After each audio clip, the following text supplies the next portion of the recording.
Parents drop ಮಾಡಿದ್ರು.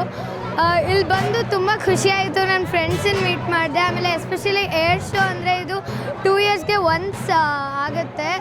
It's very nice. ಅಂದರೆ ತುಂಬ ಎಂಜಾಯ್ ಮಾಡ್ತಿದ್ವಿ. ಎಷ್ಟೊಂದು ಫ್ಲೈಟ್ಸ್ ನೋಡಿದ್ವಿ, ಪ್ಲೇನ್ಸ್ ನೋಡಿದ್ವಿ, ಹೆಲಿಕಾಪ್ಟರ್ಸ್ ನೋಡಿದ್ವಿ, ಪ್ಯಾರಾಚೂಟ್ಸ್ ನೋಡಿದ್ವಿ. ಆಮೇಲೆ ತುಂಬ ಚೆನ್ನಾಗಿ ಅನ್ನಿಸ್ತು.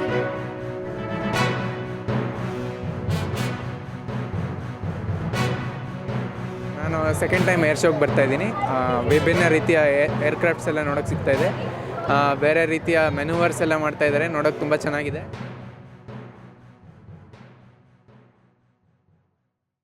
ತುಂಬ ಖುಷಿ ಆಗ್ತಾ ಇದೆ. ನಮ್ಮ ಟೀಚರ್ಸೇ ಆಗಲಿ ಯಾರೇ ಆಗಲಿ ಕರ್ಕೊಬಂದಿದ್ದಕ್ಕೆ, ಈ ಥರ ಆಪರ್ಚುನಿಟಿ ಕೊಟ್ಟಿದ್ದಕ್ಕೆ ನಾನು ಯಾರು ಕೊಟ್ಟಿದ್ದಾರೋ ಅವ್ರಿಗೆ ತುಂಬ ಥ್ಯಾಂಕ್ಸ್ ಹೇಳ್ತೀನಿ. ಸಮಾಜ ಕಲ್ಯಾಣ ಇಲಾಖೆಗೆ ನಾನು ತುಂಬ ಥ್ಯಾಂಕ್ಸ್ ಹೇಳ್ತೀನಿ. ಹೀಗೆ ಇದೇ ಥರ ಎಲ್ಲ ಬೇರೆ ಬೇರೆ ಥರದ್ದು ಕೂಡ ಈ ಥರ ಆಪರ್ಚುನಿಟಿ ಕೊಡಿ. ಮಕ್ಳಿಗೆ ತುಂಬ ಯೂಸ್ ಆಗುತ್ತೆ. ನಮ್ಮ ಮಕ್ಳಿಗೆ ಅಂತ ಅಲ್ಲ, ಬೇರೆಯವ್ರಿಗೂ ಕೂಡ ತುಂಬ ಯೂಸ್ ಆಗುತ್ತೆ.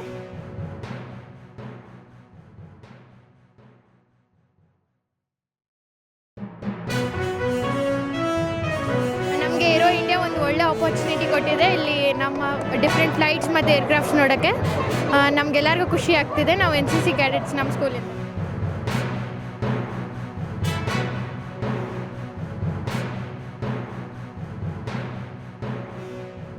ತುಂಬ ಖುಷಿ ಆಗ್ತಿದೆ. ತುಂಬ ಎಕ್ಸೈಟ್ ಆಗಿದ್ದೀರಿ. ನಮ್ಮ ಬೆಂಗಳೂರಲ್ಲಿ ನಡೀತಾ ತುಂಬ ಖುಷಿಯಾಗಿದೆ. ಮಕ್ಕಳನ್ನೆಲ್ಲ ಕರ್ಕೊಂಡು ಬಂದಿದ್ದೀನಿ. ನನ್ನ ಮಗನೂ ಕೂಡ ಫುಲ್ ಎಂಜಾಯ್ ಮಾಡ್ತಾ ಇದ್ದಾನೆ. ಫುಲ್ ಎಕ್ಸೈಟ್ ಆಗಿದೆ. Thank you.